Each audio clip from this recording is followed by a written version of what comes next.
একদিন আইনস্টাইনকে তার ড্রাইভার বলতেছে, স্যার আপনি যে প্রতিটি সভায় যে ভাষণ দেন সেটা শুনে শুনে আমার মুখস্থ হয়ে গেছে।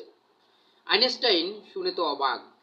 তখন আইনস্টাইন বলল, আচ্ছা ঠিক আছে, এর পরের যে আমার সভাটা আছে, মিটিংটা আছে, সেখানে তুমি আইনস্টাইন সেজে ভাষণ দিও, কারণ ওখানে তো কেউ আমাকে চিনে না যে আমি আইনস্টাইন, আমাকে কেউ দেখেনি।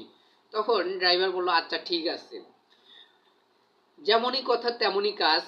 ঠিক পরের যে সভা, সেখানে আইনস্টাইন ড্রাইভার সেজে গাড়ির মধ্যে বসে থাকলেন, আর ড্রাইভারকে পাঠিয়ে দিলেন স্টেজে ভাষণ দেওয়ার জন্য।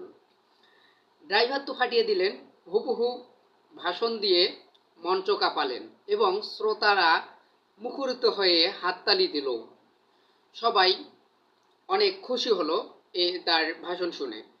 কেউ চিনতেই পারলো না যে আসলে সে আইনস্টাইনের ড্রাইভার ছিল। ভাষণ যখন শেষ, তখন স্টেজ থেকে শ্রোতারা ড্রাইভারকে পৌঁছে দিচ্ছিল গাড়ি পর্যন্ত, গাড়িতে উঠে দেওয়ার জন্য। তো গাড়িতে উঠার আগে কিছু সাংবাদিক আইনস্টাইনকে প্রশ্ন করলো, অর্থাৎ ওই ড্রাইভারকে প্রশ্ন করলো যে আচ্ছা স্যার, আপনি যে আপেক্ষিকতার কথাটা বললেন, এই বিষয়টা যে বললেন, এটা একটু সহজে কি ব্যাখ্যা করে বলবেন? তখন আইনস্টাইন তো আসল যে আইনস্টাইন, সে তো গাড়ির ভিতরে বসে আছে ড্রাইভার সেজে। সে তো এবার অবাক যে এবার তো ধরা খেতেই হবে ড্রাইভারকে, সে তো পারবে না বলতে। কিন্তু এই অবস্থায় ড্রাইভার কি করলো জানেন?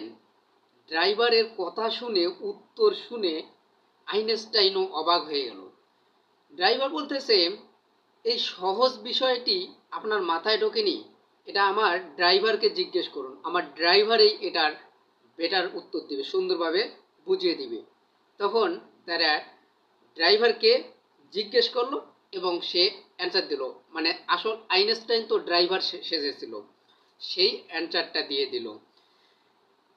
এটা থেকে আমরা যে বিষয়টা বুঝতে পারলাম, আসলে যদি একজন মূর্খ মানুষও জ্ঞানীদের সাথে চলাফেরা করে, তাহলে ওই মূর্খ মানুষটিও জ্ঞানী হয়ে যায়। আর যদি একজন জ্ঞানী মানুষও একটা মূর্খর সাথে চলাফেরা করে, মূর্খর পিছনে চলাফেরা করে, তাহলে সেই জ্ঞানী মানুষটার জ্ঞানগুলো লোপ পেয়ে মূর্খর মতো অবস্থা দাঁড় হবে। এটাই সত্য। তো আজকের এই ভিডিওটি কেমন লাগলো অবশ্যই আপনারা কমেন্টে জানাবেন। আর যারা নতুন, চ্যানেলটি অবশ্যই সাবস্ক্রাইব করবেন। আরও এইরকম নেক্সটে ভিডিও নিয়ে আসবো। আজ এ পর্যন্তই। আল্লাহ হাফেজ।